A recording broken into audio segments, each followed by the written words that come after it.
we're gonna read through this. We're gonna give some thoughts on it. It's like Microsoft. The more that they keep trying to complain about all this stuff, the more it's just making them look very desperate.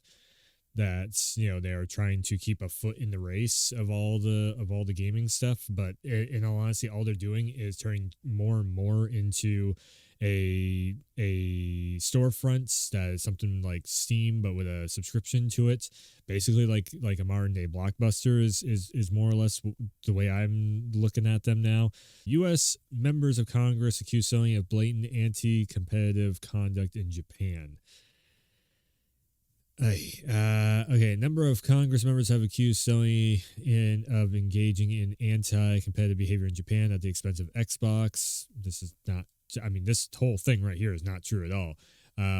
What PlayStation has done is help fund a lot of projects in the way of new gaming stuff that's coming out, and in doing so has secured basically marketing rights, and yes, it has turned into somewhat exclusivity for like Final Fantasy 16 gets brought up a lot, but there's also a lot of stuff where Yoshi P is saying like Yoshi keeps saying the only place that they can make Final Fantasy 16 run appropriately without having a more optimization to be done is on the PS5, just because of the way that the architecture of the PS5 runs. It's custom hardware in the PS5, so it makes sense that if they are trying to do something, I'm just getting nothing but glare on these glasses. It's bugging me. But if they're trying to do something with FF16 and it's running smooth on the PlayStation 5, it just means that Sony did a very good job optimizing their console. It's really what it comes down to being. So reports that Democrat Senator Maria Cantwell made the claim during a Senate Finance Committee hearing on Thursday, calling on U.S. Trade Representative Catherine Tai to raise the issue with Japan during trade talks. Cantwell claim was supported by two letters, one from 4 Republican members of Congress, the other from 6 Democrats, which also called on Tai and Commerce Secretary Gina Raimondo to take action. The accusation being made is that Sony deliberately makes exclusivity deals with third-party publishers that are designed to ensure Xbox doesn't get a foothold in Japan. Not true. Factually not true right there. That is not at all what they are doing. In all honesty, what Sony has been doing, again, they have been helping fund projects to get made, as is. The whole Kojima deal, like now Death Stranding is on the PC platform. I think it was even in the Game Pass stuff also. It's not on Game Pass, but I think it's in the Xbox storefront, if I'm not mistaken. So it was a timed exclusive on the PlayStation. I think it's on here, isn't it? Yes, it's on Game Pass. It is. So yes, this was actually a PlayStation exclusive. This is made by nothing but PlayStation Studios. If you look in the credits, it's like 8 development studios of PlayStation Studios helped Kojima make Death Stranding, and it is on the Xbox Game Pass. So them trying to say that it's exclusivity deals with third-party publishers designed to ensure Xbox doesn't gain a foothold in Japan, that is not true at all. If you're wanting to talk like, okay, so Sony has had dealings with Capcom for Street Fighter 5, which, yes, that ended up being exclusively on the PlayStation. That's because Xbox didn't want the license rights for it. You can also talk about, let's say, I don't know, let's bring up Bloodborne. The exclusivity rights for that were not even so much the Sony side of things. It was the publisher that owns From Software made a deal with Sony, and Sony took it because, why not? It's a new game. We'll do it. They had no idea it was going to blow up to be Bloodborne, the game that we all know and love now. So trying to say that, and now like Street Fighter 6 is coming to the Xbox, is the biggest player base on any of these games that have come over to the Xbox. Where is the biggest player base for all of them? Sales figures don't lie. They're all showing the PlayStation. I think it's because most people have PS5s, PS4s, and so it's just like it's either you have a PS5 or you have a PC now. There's really no reason to sell an Xbox, and this is where Microsoft is getting really pissed because they are losing on the hardware front. I'm told that Sony controls a monopoly of 98% of high-end gaming markets, yet Japan's government has allowed Sony to engage in blatant anti-competitive conduct through exclusivity deals and payments to game publishers. So again, this is factually incorrect. It is the will of the gamers that everybody wants to own either a Switch or a PlayStation, and nobody really cares about the Xbox. This is the reason why Game Pass is selling so well. Nobody wants the hardware. If you have a PC and you can run some of the indie games and it's a low barrier of entry on the price point, then you go Game Pass. That's the reason why that is selling so well. The corresponding Republican letter claims, we understand that Sony, which holds 98% of the market, pays third-party game publishers not to make their content available on Xbox and systematically negotiate exclusivity arrangements that keep the most popular games in Japan off Xbox. What games are they talking about? The most popular games? Are we talking Resident Evil 4? Because that's on the Xbox. Are we trying to talk Street Fighter 6? That's on the Xbox.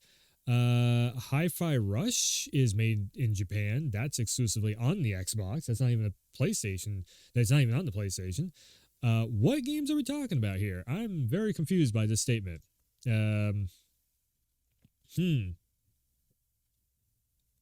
Bloodborne, maybe? Like, first, the whole argument was over Call of Duty, and Xbox being all pissed off that most people play Call of Duty on the PlayStation. They got a good system that runs a lot of good single player games, so yeah, they're gonna play their Call of Duty on that thing too. That's just kind of the way it works. Both letters claim that by not acting on these alleged anti-competitive practices, Japan is effectively putting the U.S. company at a disadvantage.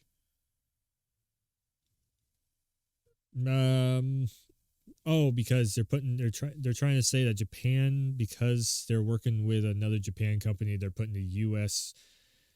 Here's a crazy idea. How about Xbox actually makes a fucking brand new game instead of just buying out IPs?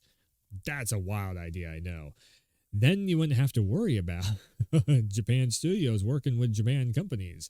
Maybe the U.S. could make a game or two. Ooh. The Japanese government's effective policy of non-prosecution when it comes to Sony appears to be a serious barrier to U.S. exports. Again, if a game is made in Japan, usually it releases in the States, meaning here in the U.S. So that is not a barrier. And if it doesn't, then we just import that shit, just like we always have done for the last 30 years. With real impacts for Microsoft and many U.S. game developers and publishers that sell globally but see their earnings in Japan depressed by these practices, it claimed. It's not, though. I mean, hell, and up until I think it was 4 or 5 months ago, the Switch was the biggest selling thing of gaming peripheral, whatever you want to say, console, I guess, in Japan. PlayStation and Xbox both got their ass beat by the Switch. I don't know why Japan loves their Switches so much. I guess it's because they take them on trains and this and that. I don't see anything on the Switch that's worthwhile, to actually, check out other than just running the Switch games on emulator. Anyways, such policies can distort trade every bit as much as high tariffs or non-tariff barriers like discriminatory licensing practices, with the same result of allowing a domestic incumbent to protect its market share from foreign competitors. Sony has secured a number of third-party titles as PlayStation exclusives over the years, some of which have come from Japanese publishers. One of the most notable examples of this is company ties with Square Enix, which has seen Final Fantasy VII Remake and FF16 excluded from the Xbox. Oh boy. Okay. First of all, PlayStation is the reason why Final Fantasy is really a thing. So Square has a long history with Final Fantasy being on the PlayStation. There was kind of the whole thing of Xbox wasn't a thing back in the day. So yeah, Nintendo didn't want Final Fantasy, so Sony was like, hell yeah, we'll take Final Fantasy. I'm old enough to remember this stuff when it first happened. So. Another key example from last generation was Capcom's Street Fighter V, which has remained exclusive to PS4 and PC ever since the release in 2016. Again, there's a reason because Capcom was almost belly up bankrupt, and Sony came through. We didn't see Microsoft putting up a bill to help fund Street Fighter V. No, Sony did to help Capcom get back on their feet, along with Monster Hunter. But guess what? Also happened. Monster Hunter came. Monster Hunter, Devil May Cry, Resident Evil. They were all on the Xbox. Oh my God, they missed out on one game. Well, they should have fucking helped fund it. According to Axios, the raising of this issue may have been in some way influenced by Microsoft. Of course it was. Although the publication can't definitely say to what extent this is the case, does not claim to have knowledge of Microsoft's government affairs team discussed the issue with members of Congress. Oh, yes, they did. Because Microsoft, parts of Microsoft team have been in the government before. I mean, hell, there has been Microsoft representatives, Microsoft, Activision, I do believe it was Nintendo, Bethesda. They all went into Donald Trump's office and talked with him when he was thinking about doing some order. I think it was something about M-rated games or something like that. It was something to do with that, or maybe it was a loot box situation. I can't remember exactly what it was. But they all went and talked. They all have a line of access into the government. To think that Microsoft would take it to here, though, to go and like talk to politicians and everything, because in all honesty, this could fuck up the whole landscape of gaming. Like if it comes right down to it, we could go back to the 90s where it's like any Japanese games, you have to import that shit and we just don't get it over here. That's just like one of those deals that we end up having because we had new laws put in place. Don't fuck with them. Microsoft spokesperson David Ellis Axios, Sony's anti-tactical deserve discussion. We welcome further investigation to ensure a level playing field in the video game industry. You know what the level playing field would be? Maybe Microsoft should actually invest in a brand new IP instead of just trying to buy their success and buy out every other damn company that there is. In all honesty, I really hope that, as I was saying before, I really hope Sony goes through and just buys Capcom, FromSoft, or Square. Just make a big old purchase like that. They are revving up to do something this year. They have the money enough to make, like Jim Ryan has the money enough to buy one big publisher if he wants to.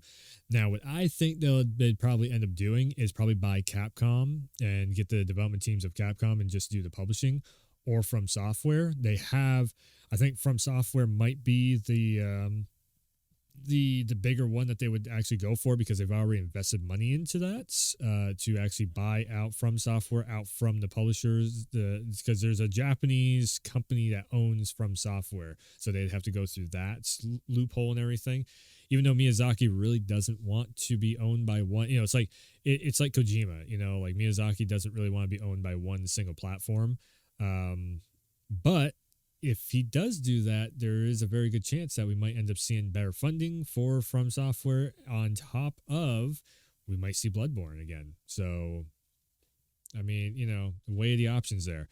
If it was down to Capcom, I mean, your biggest sales for Capcom games are already like Resident Evil 4. I've seen some sales figures that it was like, I think it was something like 80% of all sales were on the PlayStation platform. I don't know about PC. It was just PlayStation versus Xbox. So yeah, we'll see what ends up happening in the future with all this stuff. It's going to be a very interesting thing seeing, because there was also something that just came out too about the. I'm gonna have to wait for it to be translated and everything because it was fully in Japanese. But I think the UK regulators signed off, so basically like Microsoft's acquisition for Activision is nearing final stages of full on approval from everyone. So I mean, to me, if Call of Duty goes straight up strictly over on the Xbox or PC platform,